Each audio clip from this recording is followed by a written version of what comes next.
I'm Carol Chaffee. I am a full-time lecturer in the Department of Biology, and I am the Biology 101 coordinator as well as the full-time lecturer.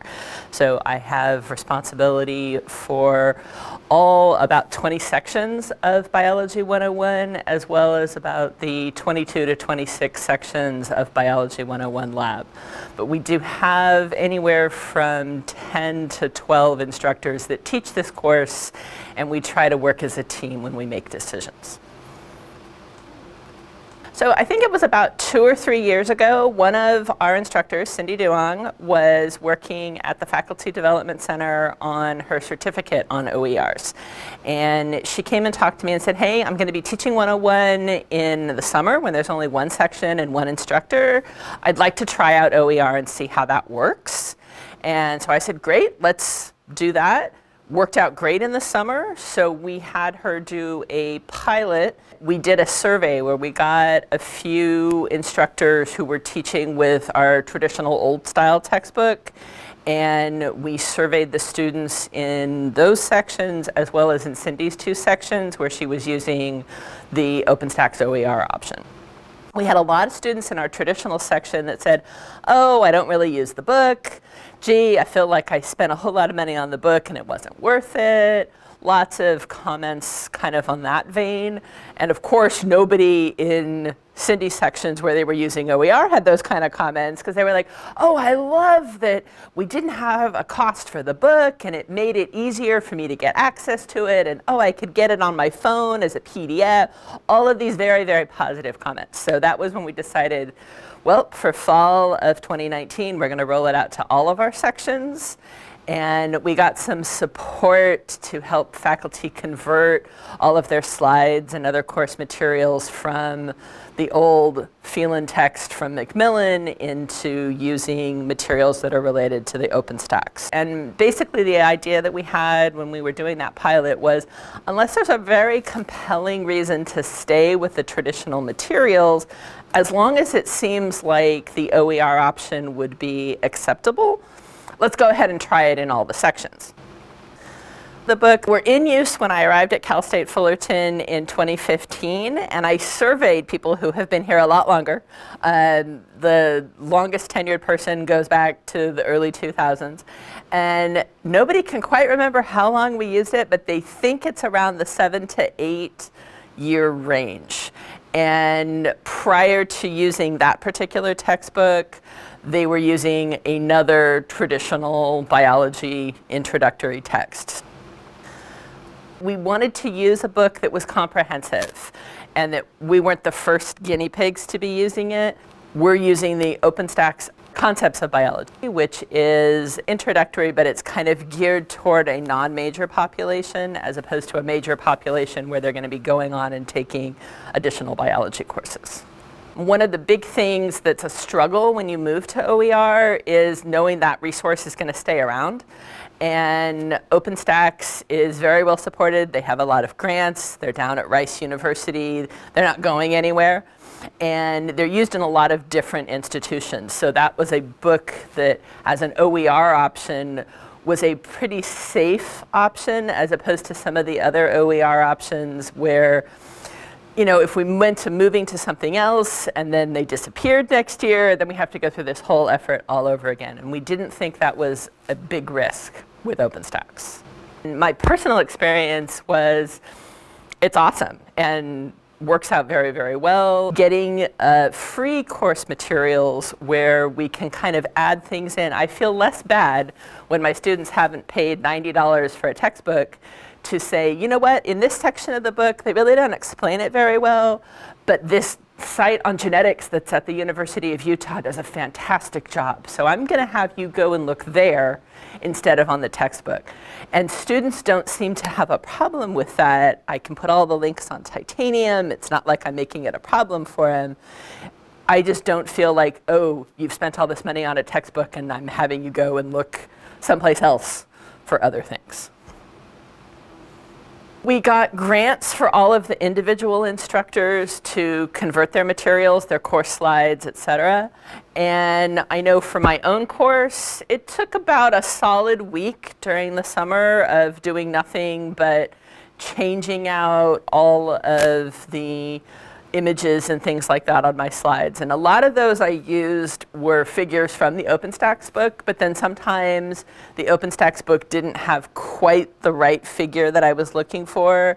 So I spent a lot of time on Google image search and YouTube looking for resources that were also from reputable sources and publicly available or available for education use. We've had a full range of implementations and formats that have been using the new book. We have an online-only section. There's usually 1 or 2 of those every semester, including in the winter term. We have a hybrid course where students come in once a week and then the rest of their work is online. And then we have anywhere from about 9 to 10 in-person sections. One of the things that I think was a big challenge was we had a few instructors who were a little bit more tied to the old textbook, and I think they had a little bit more of a struggle to kind of update their materials.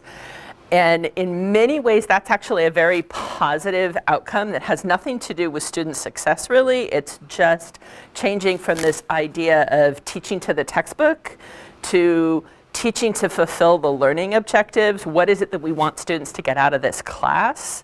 And so that's kind of a side benefit that happened as the process of changing over course materials occurred.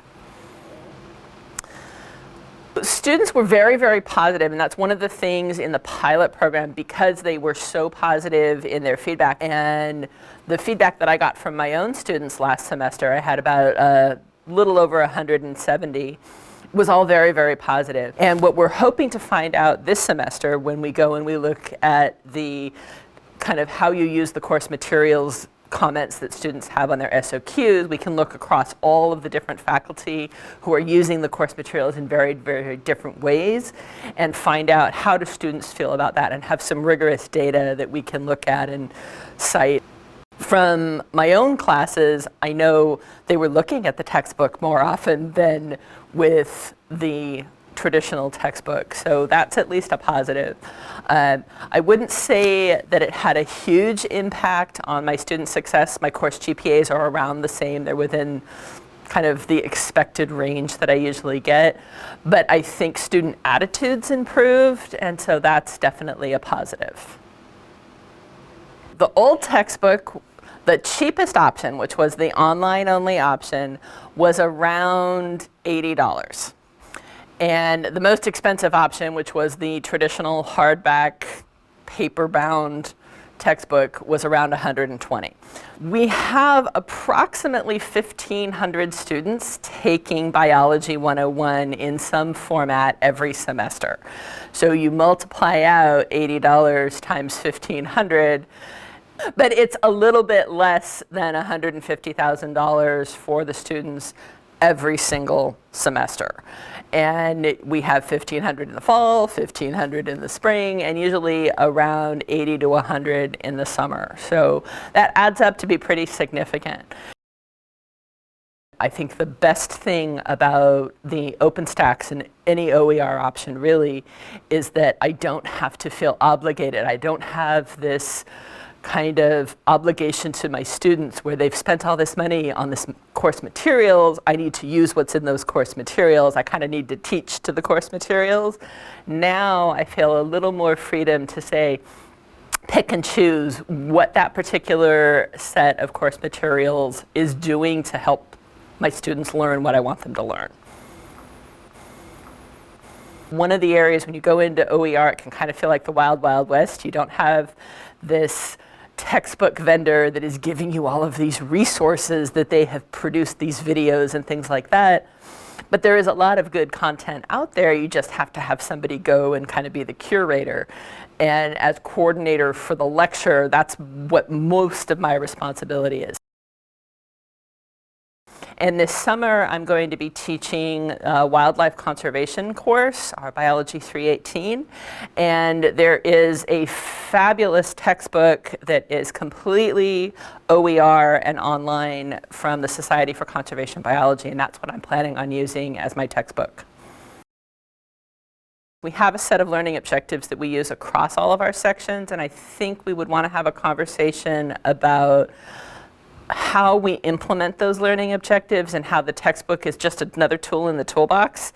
There is no one textbook that's going to work for everybody and be ideal, and the textbook shouldn't drive the curriculum. The curriculum should drive how we use the textbook, and I think some of those conversations up front might have made it a little easier. I would still absolutely go to OER, but kind of managing some of the logistics of the change process, I might do a little different.